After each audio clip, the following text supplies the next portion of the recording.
all the technical difficulties in the world, but it's okay. I almost said good morning. See, it's a day. Hello, everybody. And thank you for joining us for this very candid joint conversation between myself, Strong Conversations, Dr. Carolyn Strong, and Black Girl Math with Beta Gray. so we're going to keep it simple because it is the middle of the week and folks got stuff to do. So I'm just gonna jump right in and talk about the tweet that I sent out or tweeted that kind of started this dialogue and made us say, all right, we need to open this conversation up to the broader folks. So that tweet was not that. Teachers are walking off the job left and right. COVID mitigation is virtually non-existent, and most folks still aren't asking the right questions. And I remember having a conversation with you, and you just kind of being like, "So, what should folks be asking? Like, what are those Yeah, and questions?" someone and I believe someone else on Facebook posted on Saturday. Like we've been talking about it all last week. Mm-hmm. We texted about it. We were on Facebook together about it. And so yeah, I mean, it's just I'm glad we're able to have this conversation out loud. And it's one of those things. It's really an interesting connection or paradigm or mixture or whatever you want to call it, because I feel like it's something that has been talked about to death, while at the same time I feel like nothing's been said. So Yeah. And I feel what's great is that you went to the next thing or the next step or the next level, which is what questions should we be asking? What's not working? Because it's just, I'm hearing admins, parents, and of course teachers feel like admins and teachers feel like they're under attack. And so how do we get here? And I mean, we know how we got here, but more so of like, what questions do we need to ask so that we can not, teachers not feeling like they want to quit every day, every other day, for example. I mean, yeah. And I did come up with, just for me, and again, people can jump in, add as they feel those questions come about. But for me, there were like four pertinent questions that I felt weren't being asked. And the first one for me was, why is learning loss still the main concern? Mm. And again, in full transparency, I am not in the classroom, so my focus is always going to be the social emotional component. As a dean, that's always going to kind of be where I live. But at the same time, I did a strong conversations maybe a month ago, where I was talking to psychologist Dr. Tiff, and one of the things that she was talking about was just the acknowledgement of the fact that everything that's going on has been stressful for everyone. We've talked about the stress that it's caused the students. We are talking about the stress it's putting on families. We're really just now starting to talk about the stress that it's causing the educators. But at the end of the day, everything still comes back to learning loss. So I guess my question, well, not I guess, my question is, why, when we see that there's such a greater need in a different space, why is learning loss still here when we've learned, or at least we should have learned, as educators by now, that you can't teach a hungry man? Mm. Yeah, and I think one of the things of why learning loss is still, is at the forefront is it's almost the most tangible in some ways, or it's the one that we always went to, and even pre-COVID around, there were even concerns about testing and how often we were testing. But learning losses, we come to like, already, what can my child do, or what can my, as a classroom teacher, what can my student do right now that they couldn't do? And also that just in terms of loss, students haven't been in school, in physical school, in some places for a year and a half. I mean, there were some schools who have been able to manage and go back in person. But I think learning loss is the most tangible thing that people, it's almost easier to to talk about versus, like you said, suicide rates are going up. The social emotional toll that it's taken on our children, teachers, admins. I'm also not in the classroom. I support schools at a site-based level, and so I just moved over from supporting teachers as a coach, and so I'm outside the classroom, but I'm hearing it from everyone. And see, like I get it on a logical level, but I guess for me, the way I'm looking at things, I'm like, do you know what type of long jump you had to do to get to learning loss? You like, I know we're saying it's tangible, but the job loss that families are experiencing is tangible. The housing loss that people are experiencing is tangible. The death that people are experiencing due to this virus is tangible. And we're just kind of walking around like this looking for learning loss. And nobody has said, well, maybe there's all this learning loss because of all these other things. We're just going, all right, we can't put the kids on remote learning again because, oh my God, they got so far behind last time. Yep, it was learning on a computer that did that. Not everything else that led up to having to go remote in the first place. It was the fact that they were on the computer. Yeah. And what I'm hearing from my parent friends is that being remote and being online all the time was just demoralizing and just wasn't a good fit for many students. And for many students, they might not even have gotten online if they were remote learning. So, because parents were working, because they might not have had someone who could sit next to them. And yeah, you're right. Financial, social, things are, all those numbers you can touch, but those are also the things that a lot of us aren't talking about.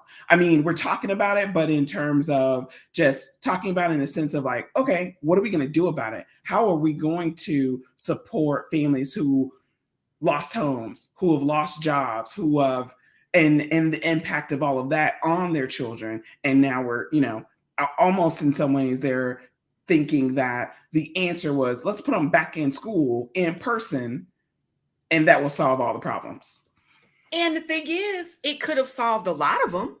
It could have, because I understand that there are a lot of children that don't learn well in this virtual space. I completely empathize with that. As somebody with ADHD, I get it. Like, it's real, better than it's real easy for me to just go left real quick. Like, all right, you're switching topics? Okay, great. Let's go. Exactly. You just got to follow the squirrel down the rabbit hole. I get it. But at the same time, if we're going to do this and we want children back in school and collectively as an education community, we agree that in-person learning works better for most. Now, some of my parent friends have said, my children thrived online. And there are going to be some that do. And that's fine. But for the most part, the majority of students are learning better in school. So then that brings me to my next question. What have we done to keep people safe? And I think that that's been kind of the thing when we have people saying, well, people just don't want to be in school. No, I have no problem with being in school, but can you tell me what you're going to do to ensure that when I send my child back into your building, I'm not on pins and needles every day, hoping that they haven't been exposed, or if there is an issue of exposure, I can trust your mitigation protocols to make the proper calls or texts or however this information is being delivered. What does that look like? And a lot of places aren't really telling us. Yeah, and that's what I'm hearing too, is that parents aren't feeling that they're getting much communication. For example, one of my nephews was exposed right before winter break. And so, and my brother shared, hey, they got a letter or something form of communication. Your son may have been exposed, and then they had to, and at that point in time, it was really hard to find at-home tests to even, just to get a head start on, could he have, is he positive with COVID? And then also then trying to get an appointment, because testing sites were even more crowded as we were heading into the holidays Yeah. and even after. I mean, during the last time I got tested, was it 2 weeks ago? It was an hour. It took an hour to wait at one of the county sites. Mm-hmm. It definitely, because I go weekly, so Yeah. I've been able to see the shift from me just kind of being able to drive up and them knowing my name, like, "Hey, girl, it must be Wednesday," to having to wait.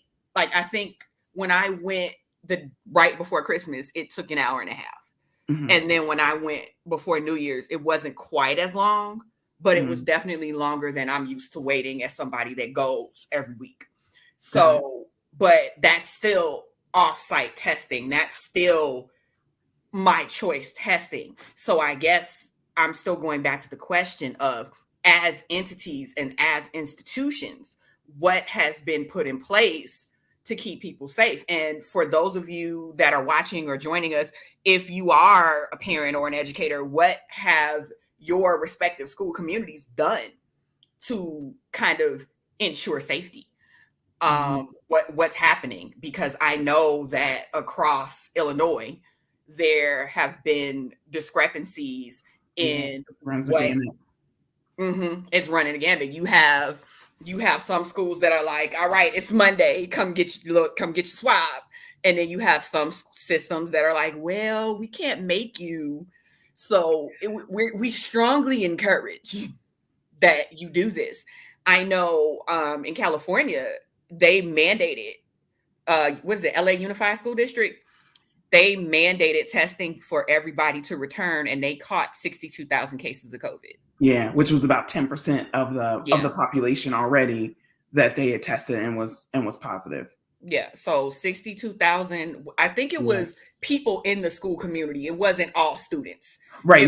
It was a mix of students and teachers from what I read. 62,000 members of their 600,000. I mean, the district is huge. The district is very large. More than 500,000.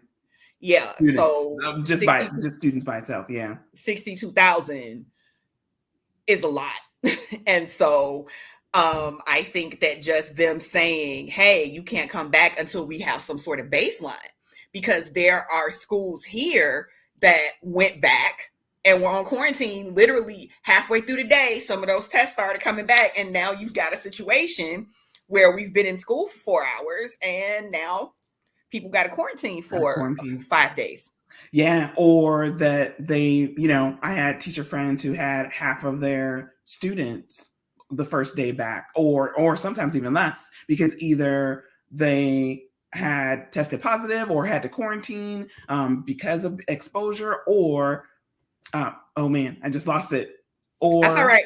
Yeah, just went out of that. That's okay. It happens, but I have these two questions on here because they're not the same thing. Right. I know they may seem like it is, like, well, what have you done to make people feel safe?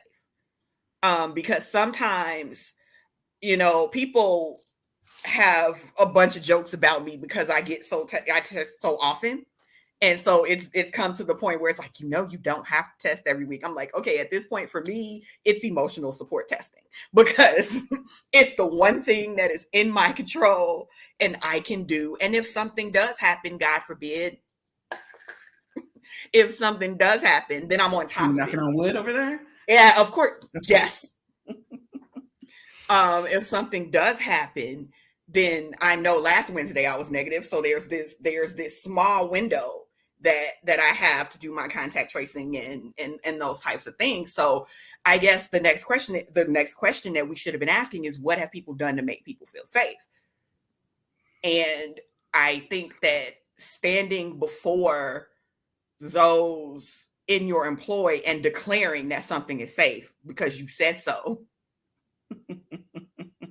is not exactly how you do it. Doesn't give everyone the warm and fuzzies in that way, or make people believe, oh, just because you said it, that is true. And also, for, like you said, for your own well-being and mental health, you test weekly, whereas some, it seems, may have just started testing more. Again, we want to try and see if we can get together for the holidays, because again, this pandemic has been taxing and has also made had families who just had to, pod or gather differently and move differently within their own communities and again across their own families. And so just even looking at, alrighty, maybe they got tested and also are also looking at just what are some other things that have been put into place to even make people feel safe. Alrighty, I test, but then also how am I feeling? How are we checking in with people in how they're feeling and how they're just doing generally? Because what if they didn't get a chance to get together with friends and or family or loved ones over the holidays? They spent 2 weeks quarantine. Some of them spent 2 weeks quarantining. Yeah. It's a hard question, but they are definitely different questions. Mm-hmm. What have you done to actually make sure things are safe? What have you done to make people feel safe? Like, I know some of the arguments in schools are, soap dispensers, some places soap dispensers are Mm-hmm. still just as empty as they were pre-COVID. So that's a little change that you can make to make people feel safe. Because again, in the beginning, it was, well, hand washing is going to save us. Well, if hand washing is going to save us and you don't even supply us with soap, what are you telling me? What message are you sending to me? I mean, one of the things that I saw, and again, this is right before the surge, or as the surge was starting to get to rev up, was that when I went into schools, I was most of the times I was stopped at the door. One, because I'm not, say for example, school personnel, so someone would meet me at the door, or I stopped at the, before I even got to the front desk. And what was great also was that they had hand sanitizer dispensers, one right at the door, a few feet in, and around the school if I went in for a meeting. So that helped me think about, alrighty, I know I am cleansing my hands, and also, I was also wearing a mask. Yeah, and that they're trying to keep their school community as closed as possible. Mm-hmm. Oh yeah, absolutely. Absolutely. Because That I was not know, intended. I was like, I am okay. I just want to drop this off for you, and right. I will head on down the street. Right. And they wanted to keep the school community as close as Mm-hmm. possible. And I Mm-hmm. know at my daughter's school, they were doing the same thing. She wanted me to come in for a story time and read my book to her class. And the school was like, that's awesome. No, you can't come past the door. Sorry. Like, you want to gather the children around at the door and I'll read through the door. But and that's something that at least for the semester they haven't wavered on, which I commend them. And they Mm-hmm. also have not had very many cases go through the building, because they are pretty decent with their COVID protocols, which makes people feel safe. Mm-hmm. Absolutely. And I guess that brings us to this last question. And this is probably a separate conversation, but when are we going to acknowledge that normal isn't something we really want to return to in terms of education? Where do we start on that list? Exactly. That's why I said it's probably it actually, now that I'm thinking about it, yeah, it is a separate conversation. But just a quick and dirty hit. Like, we are now doing that thing that we love to do, where something is gone and now we sanctify it. Mm. That's what people love to do. You know how folks, to use my mama's example, folks show up at funerals and they start talking about Fred like he was the greatest thing since sliced bread, and folks are sitting there like, but you hated Fred the most. I mean, whatever, you can't talk ill of the dead or something that has gone on to, some people even refer to it as the good old days. And I'm just like, well, in education? well, in some spaces, but again, we all know, we look at, we all give the side eye because we had problems in education before COVID, and COVID just revealed different things. So, I mean, one of the starts is, and we've seen more and more of a focus on, say, for example, social emotional learning, and really thinking about how do we support children, how do we support even the adults with coping skills and mechanisms in terms of regulating behavior and also finding ways of just mitigating anxiety.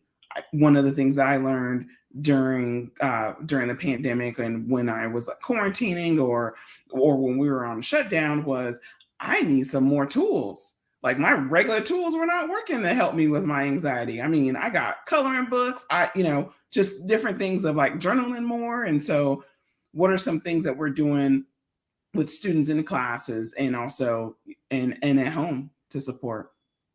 Yeah. And I think that was one of the big things for me. I've sat in on some conversations, and one of the conversations I sat in, we had to read an article, and the article was like, the pandemic has made kids sad or something like that. It was like the pandemic has increased depression in kids. And it's like, yeah, but you got to put a big asterisk by that, because a lot of these kids were already having these feelings pre-pandemic. You just weren't trapped in the house with them long enough to actually have to pay enough attention to them to see what was happening. And those are two different things, because when school is in session, most kids are gone, 8 to 9 hours a day, especially the little ones when you have to work. And so you're dropping them off before work and not picking them up until after work. And you're really only seeing them to unless they have a later bedtime, 2 hours a day.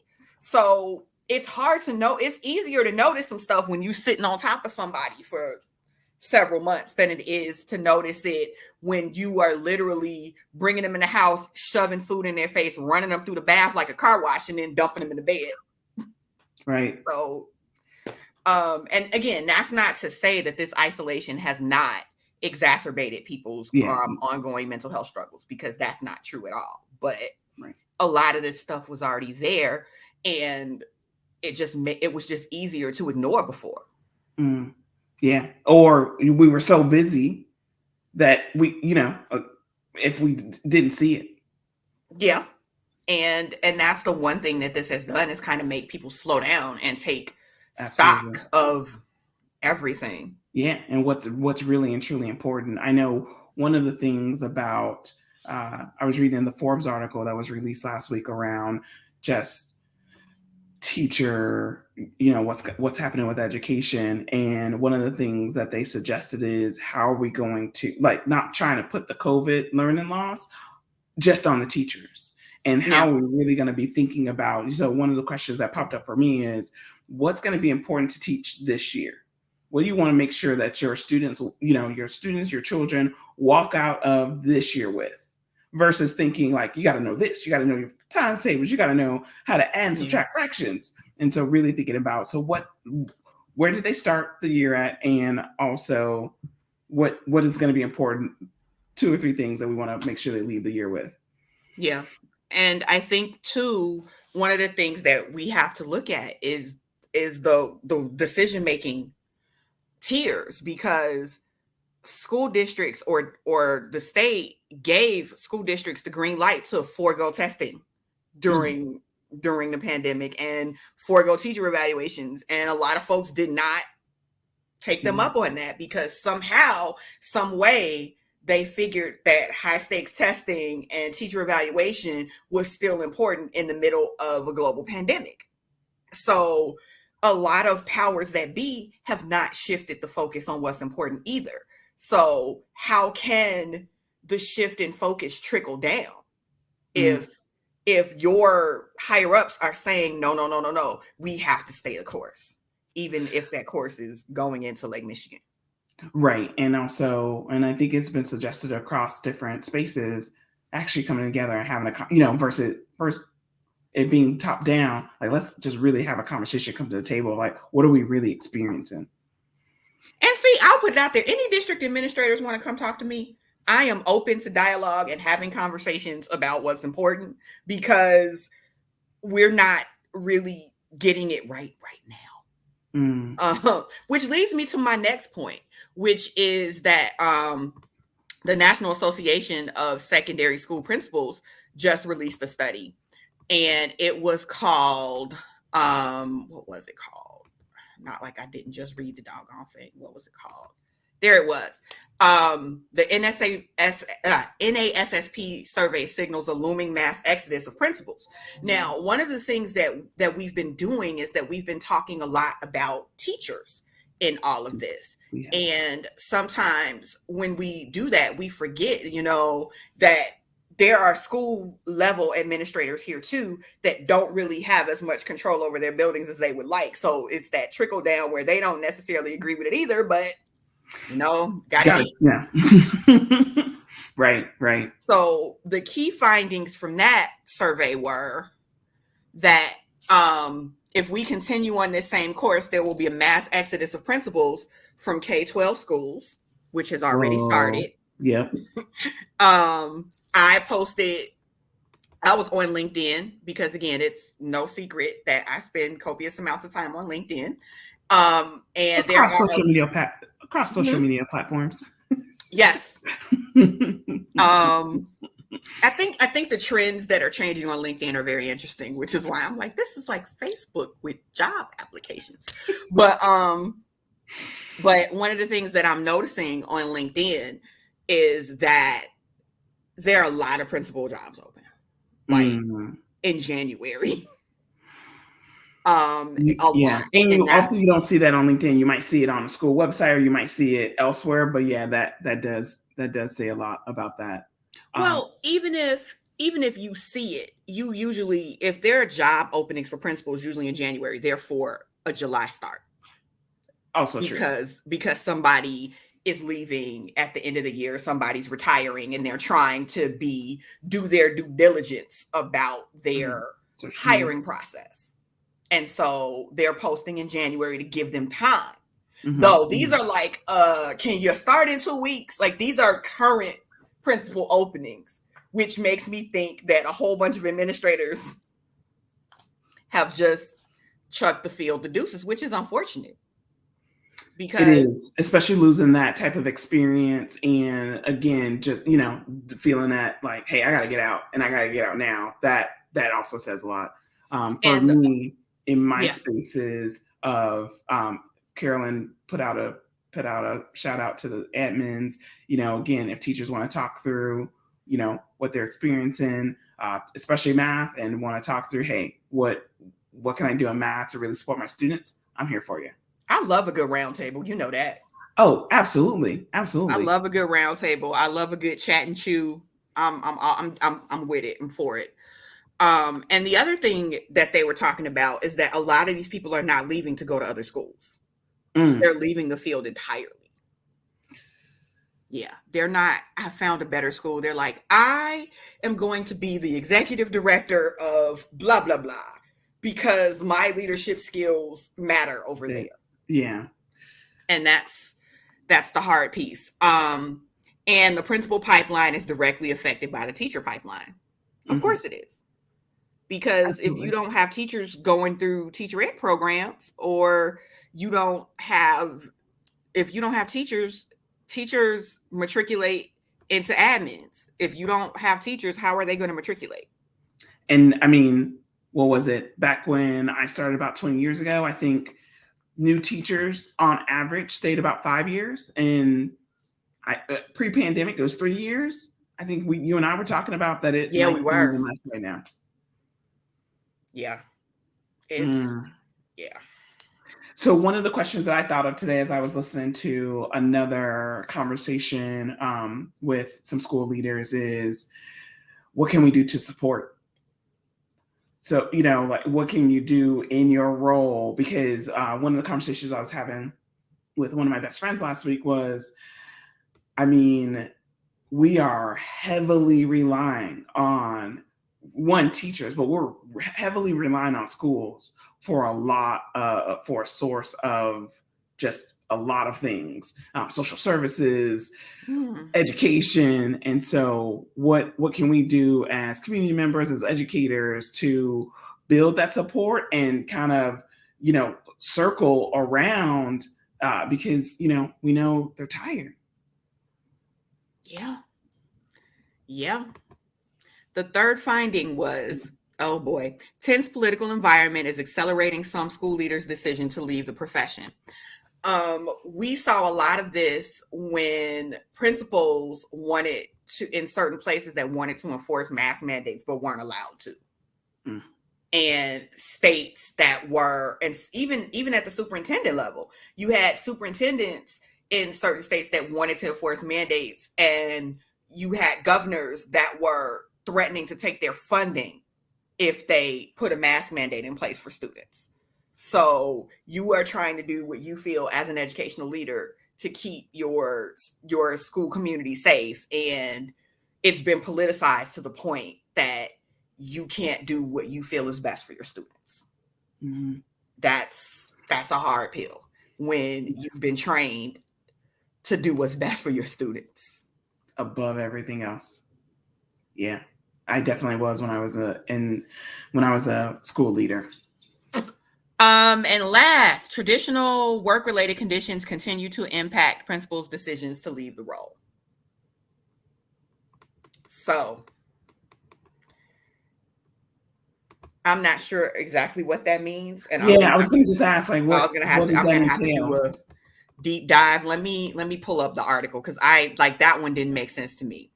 It says the top 3 factors most likely to cause principals to leave in the next 3 years are heavy workload, state accountability measures, and the amount of time and effort needed for compliance requirements. Part of that sounds like, teacher shortage means you got to get in the classroom too. But I could just be a little touchy about that.